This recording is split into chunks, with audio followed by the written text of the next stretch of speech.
A reader lives 1,000 years before he dies, but a person who never reads lives only once. I'm 𝗙𝗢𝗪𝗪 and you're watching Modern Talk, the space for modern trends in economics and businesses.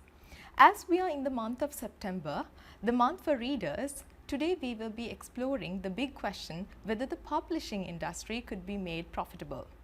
To help us with this, we have with us Mr. Ranjith Samaranayaka, the Managing Director of Expographic Books and the former President of Sri Lanka Book Publishers Association, as well as the former President of the Sri Lanka Book Importers Association. Welcome you to the program. Thank you. And so to begin with, I would like to ask you about the start of Expographic Books.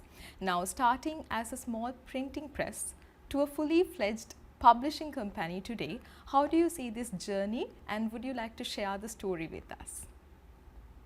To start with, 𝗙𝗢𝗪𝗪, let me thank you for inviting me to this channel.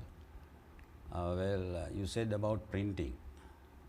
The start was printing, of course. It was my friend who was carrying on with that business for about a year, and we were together in an audit firm when I was doing my ICMA, and I told him, let's start something in addition to printing. So he agreed, and by that time I was doing my father's books. Father was an author and a writer of English books, and so we began with a little bit of imports, and he gave me a space of 10 by 10, a small cubicle, and that was the beginning in 1986 or 7, if I am not mistaken. So we went through that terrain, and in a small way we began. It was in the second floor of the Mansoor building, and still we have that bookshop there. So after some time we started importing direct from publishers in India and also from UK. So it began to grow and we became very popular because we had a big, credit from my father's books. That was the trump card, I believe. And we were already publishers doing my father's books, and that supported this endeavor, and by about 5-6 years time we were a recognizable importer of books in Sri Lanka. That's how it started. Starting from 1980s up to now, you have evolved with the industry. Now we see that you have introduced certain unique features, like where the readers could come to your outlets, and at their own comfort they can read the books, they can sit and read the books, and if they want they can purchase. So these type of features that you have added to the industry have made your company stand out among the competitors. So how do you see these features and what influenced you to introduce these? Well, 𝗙𝗢𝗪𝗪, it's a thing like this. Now I started books with a passion for books, and I am also a person who has a vision for others. That is how the features that you mentioned came into me, and I was traveling every year visiting international book fairs, and also when I go to do these book fairs, I make it a point to visit most of the chain bookstores like Barnes and Nobles, Borders, Waterstones, many. And when I enter the bookstore in those countries, Europe, I am lost. I don't know. You can't get out of that bookshop because it's so attractive, and people just walk through, and there are some audio and video sections also apart from the books. So I thought I should start something like that in Sri Lanka. by that time we had already established as a recognized bookstore in Sri Lanka, Expographics. So, my dream was to have a big store in, of course, we did not have a property land in that area. So, for some good reason I was able to get this property in 𝗙𝗪𝗪 in early 2000. One of my classmates helped me to do that, and I built the bookstore in a way that it looks, I mean, a replica of Barnes and Noble. And bookstores should not be like a customer comes and can I have that book? It should not be that way. They should be free to travel, walk around and browse through, and if they want to buy, let them buy, otherwise they can sit and read and go. So, that is the concept that I implemented, and I am proud to say people like this concept. It is a library concept. So, it develops not only, I mean, I am a businessman, I should have money also, but I do books, book selling with a passion. So, those are the two interconnected things that I implemented, and it worked. It has worked well. So, you have implemented, you have seen certain international standards, and you have tried to implement that in the Sri Lankan context too, along with your passion. So, now starting from 𝗙𝗪𝗪, now you have broadened up this business into several other areas like Colombo, Kandy, and you have many outlets. So, how do you manage all this, and from the start up to now, what are the challenges basically in managing these outlets as the business grew? How did you manage it all, and are there any techniques that you used for that? Yeah, thank you for asking me that, because managing bookshops not within your range is a bit tricky and challenging. So, but we had some difficulties in human resources, managing them, and people are not the same. But when you are there, things are working in a good way, but when you are not there, it is a bit of a difficult thing. But we have been able to continue this trend.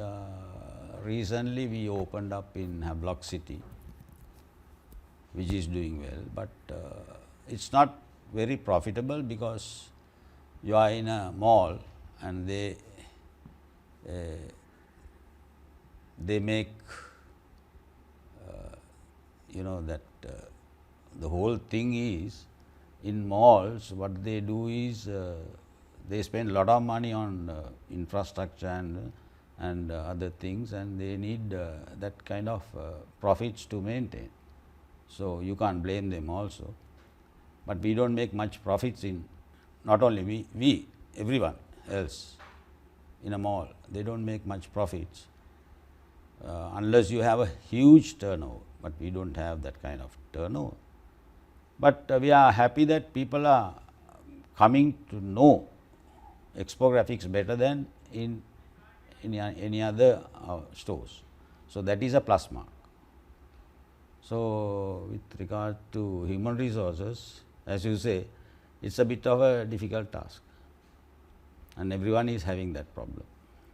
So, you mentioned that not only Expographics, but most of the publishers are having this difficulty. So, as an industry, how do you see the publishing industry? Is it a profitable one or a passion driven one?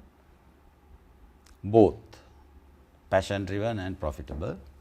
You need to have profits to manage and to pay salaries and rents and all that. But things are difficult since 2019, after the the COVID outbreak. On top of that came the devaluation of the rupee, and most of the importers lost heavily on imports, because whatever you imported was at a lower price and you sold it at that price. When it comes to pay, you paid 3 times more. So, as a result, a lot of importers may suffered heavy losses due to that. But apart from all that, we are happy to say we are still hanging on in the business. Things are not fully out of the woods, but getting better. But also the fact that we have survived in spite of the VAT, which was introduced in 2024, which we raised with the government at that time. Don't apply taxes on books because that is against the UNESCO Florence Agreement of 1952, and Sri Lanka is a signatory of that agreement. But for some reason they implemented on books also, and today I am happy to say that we have some green lights blinking, that there will be a proposal in the next budget to exempt VAT from books, which is a good sign. The books should be within reach of the general public, not only for the rich people, affordable price. Otherwise, how can you, ordinary person with a salary, other than his daily commitments, he can't spend money on books. So, books should be of reasonable prices. So, as you mentioned about certain challenges that was faced by this industry. So, starting from COVID pandemic, moving on to the economic crisis that Sri Lanka faced, and then maybe currently about the government taxes. So, apart from all this, I see another challenge, which is actually the digitalization and the e-books, audio books. These coming into market is now quite challenging, and also when it comes to the Gen Z, the younger generations, they are more into digitalization with their mobile phones, tabs, rather than going to a library and sitting and reading a book. So, how do you take this challenge, and how do you see Sri Lanka in the global context? How do you see Sri Lanka approaching to this? Yeah, Nimna, not only Sri Lanka, the whole world is facing that problem. Digitalization and the tabs and the TV and the mobile phones. And let me explain now. We had encyclopedias during our period, and it was in several volumes or 1 or 2. But nowadays you don't have to go through encyclopedia set. You just browse through the web and you get it. So, those challenges are there, but this topic has been discussed in every corner with a lot of academics, and no one is, everybody is passing the ball how to get rid of, how to develop reading habit, which is, I don't say it's bad, but it's getting bad to us. So, there are mechanisms to improve reading habit in Sri Lanka. Nobody is concentrating on them. There are ways and means, because when I was president of the book publishers, and at the book fair in 2006, we introduced a scheme, not only reading but also writing, which was becoming very popular, and we couldn't continue it due to various reasons. But today, if you can implement it, reintroduce it again in the book fair as well as in other places in rural. Now, we have a lot of temples and pirivenas and schools. You can introduce that reading and writing programs, and the government should support that. There are private sector also who is willing to support, but somebody should be able to take it forward. So now when it comes to the Colombo International Book Fair, you're one of the pioneers who started organizing this Colombo International Book Fair. So when you take book fairs like this and think about the international standards, how do you see the standards of Sri Lanka, and can there be any improvements, and are there any suggestions for this? Of course, there are a lot of suggestions. During our time, we had, it was not only a commercial effort to sell books and go home with your till full of money, but that's not the thing that should happen in an international book fair like the CIBF at the BMICH happening every year. It is what we call literary event.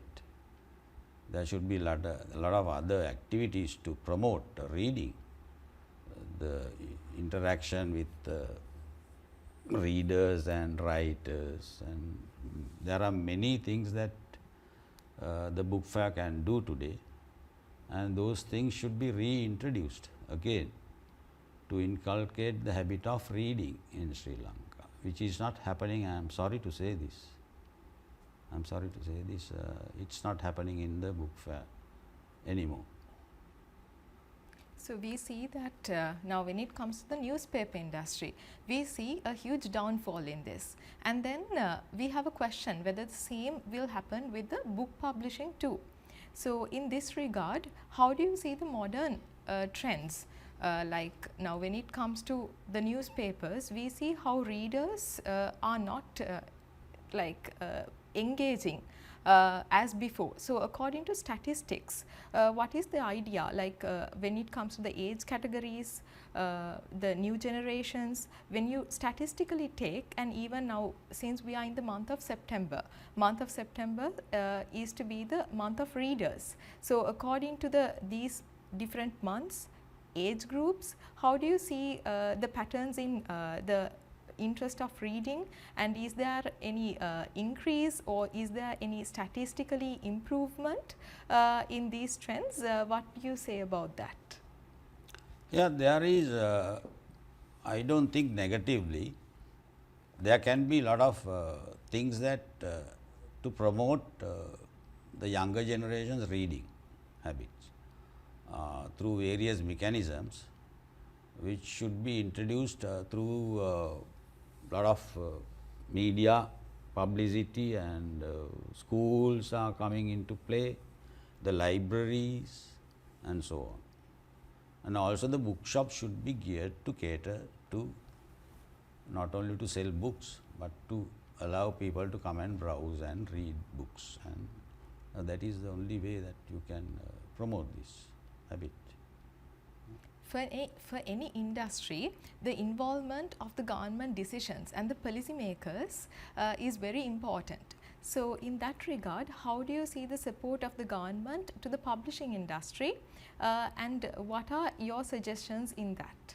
It's a very very valuable question, Nimna, because over the years, for about 10 years, all the libraries in Sri Lanka didn't get funds to purchase their books, because without libraries the book industry doesn't grow.